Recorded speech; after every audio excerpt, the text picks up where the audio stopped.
Welcome back to Couch Talk, everybody. I'm Joe, and I just got out of the movies seeing Birds of Prey and the Fantabulous Emancipation of a One Harley Quinn, and I have a couple feelings about this movie. I remember when the first trailer dropped, I was a little confused. They didn't really give us a whole lot of information on what the story was. It was a lot of just style. And then the second trailer dropped, and it gave us a little bit more, but it's kind of misleading because coming off of the trailer, you would think that this movie is about these girls banding together to take down Ewan McGregor's character, Roman Reigns, who is also known as Black Mask, because once Harley Quinn and the Joker break up, he decides that he's going to go after her and everyone else in the Birds of Prey, which are also women that have wronged him in the past. And that is what you think the movie is about, them kind of just defending themselves, but it is not. There is an entirely different story in there that you would never know unless you go and see this movie, which I think is one of the biggest reasons why a lot of people were iffy going into this movie, and I think also a big problem with why the box office results haven't been stellar, if you will. No one really knew what this movie was about. It looked like a lot of style, kind of just like 300, if you will. So I went in with kind of really low expectations, and I actually really enjoyed it. Now, I didn't love it, and I didn't hate it. It's like a level above meh. I would say it's like good. For starters, I'm going to start off with the things I didn't like about this movie, and that is the way they treated Black Mask and Zsasz. I don't know the actor that portrays Zsasz, but Ewan McGregor is obviously Black Mask. They did a real disservice to those characters. I love Batman. He's my favorite superhero of all time, and I'm very familiar with his entire archive of enemies, and that is not how they are in the comics at all. They did not make that accurate, which is so weird because Harley Quinn is pretty accurate in terms of personality, at least. Zsasz definitely is this really creepy, messed up in the head guy. I mean, he carves scars on his body for everyone he kills, and he's a sociopath.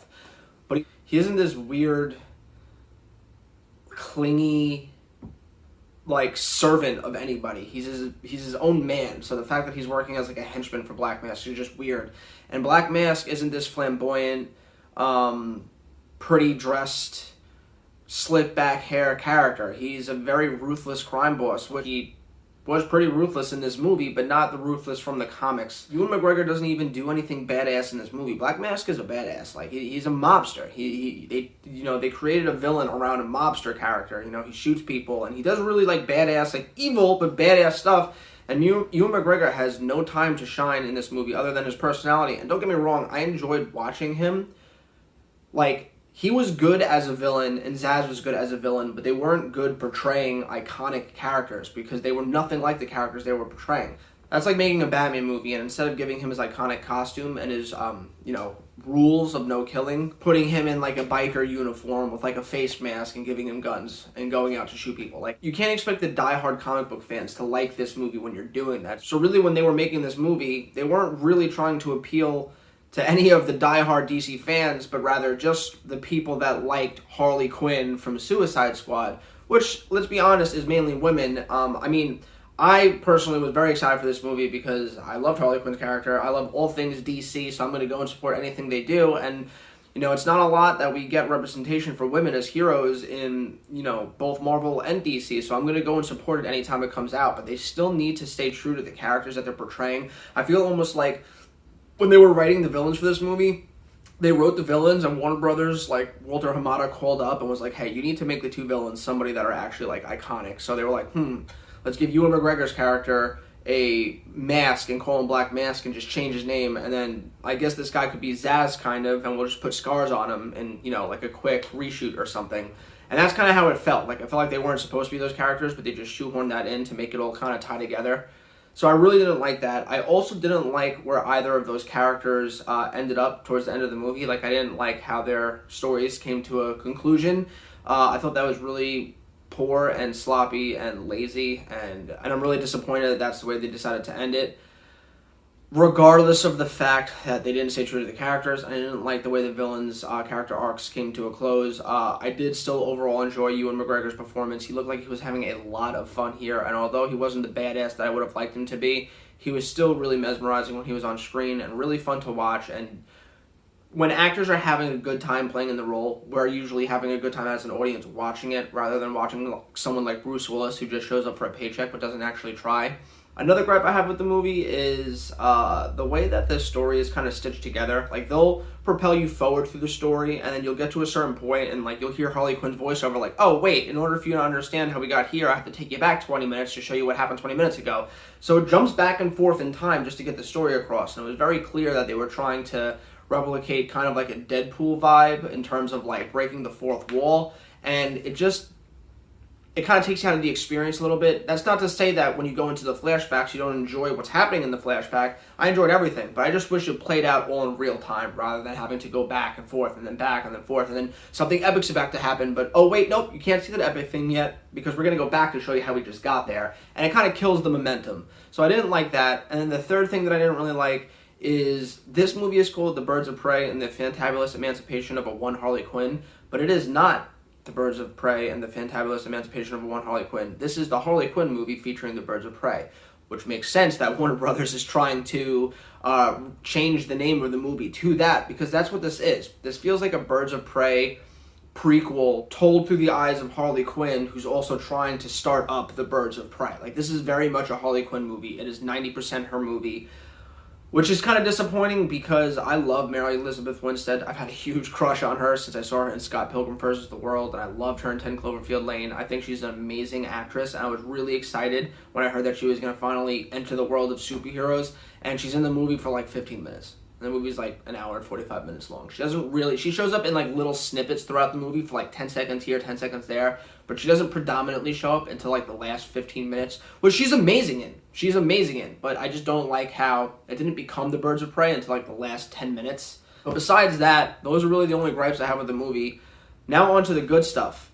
I mean, essentially everything else. Margot Robbie is Harley Quinn. She is the embodiment of that character. She owns that character. I know this movie's not doing good financially, and I don't know if we'll ever get a sequel, which is a shame because I really would like to. Now that the Birds of Prey are finally fully formed, I would like to see that. But one thing's for sure, anyone worried about not seeing Margot Robbie again going forward, don't worry about it. She's gonna be back. There's no one else in the world that could play this character, just like there's no one else that could play Wolverine, which I know Marvel is going to reboot the character, but you understand what I'm saying. Like, this is her role, and she's not done playing it anytime soon, so we're okay. And the rest of the cast, they were all great too. It's just they were kind of in the shadow of Harley Quinn. This wasn't like a Avengers movie where everyone got their chance to shine. No, this was Harley Quinn's movie, and everyone kind of was in the background doing their own thing until, like I said, the last 15 minutes when they all have a chance to shine and fight side by side, kind of like in Avengers Age of Ultron. Like, this movie had one of those moments where like the camera's panning around them as they're all on the screen at the same time, like beating up bad guys together, and that was really cool. I really loved a lot of the action in this movie. I know that they had the stunt coordinator from and choreographer from the John Wick franchise come in and oversee a lot of the fight scenes, and you could tell, you could feel it. It feels like a John Wick battle fight scene movie. The action is very hard-hitting. It definitely got its R rating. I still think it could have probably been PG-13, but there are a couple violent scenes in there that really blew my mind with like how it just went from 0 to 100 real fast. One scene in particular that I really loved is the scene that everyone's obviously talking about where Harley Quinn enters the police station with a beanbag gun to shoot her way through a bunch of cops to get to a specific spot. I still don't understand why she didn't just kill them. This is, a movie about a bad guy, kind of. But I guess they're trying to make her the anti-hero, and this is kind of a story of her leaving behind the life of crime in favor of doing the right thing. So I understand, and you know what, I'm not going to hold a gripe to it because I thought that the way the scene played out with the beanbags was amazing. And seeing Harley Quinn walk through the smoke of like pink and green and blue with like this badass like shotgun shooting beanbags was just such cool scenery. And aside from that, I mean, the scene at the end where all the girls are fighting side by side was really amazing, and I really enjoyed that too. And going back to the scenery was amazing. I felt at times like this was very Zack Snyder-y. It had really good use of epic scopes and wide angles, and the color grading, although not as grainy as Zack Snyder's, the color was very colorful. Everything really popped, and it just fit for a Harley Quinn movie. I really loved everything about the directing, actually. And Cathy Yan did an amazing job, especially this being one of her first big blockbusters. She did a great job with all the action, a great job with all the epic moments, a great job with all the story beats, really. The score was great. The acting from all the other characters were great. Like I said, they weren't there a lot, but when they were there, they killed it. And overall, I just had a lot of fun. I mean, look, the story is nothing special. I'm not going to spoil what it is, but it is such a cliche, basic story. But you're not going for the story. You're going for the performances, the camaraderie between these girls, the fight scenes, the action, and the female representation. And on that level, in my book, this movie was good. I really did enjoy it. It's not amazing, but it wasn't setting out to be.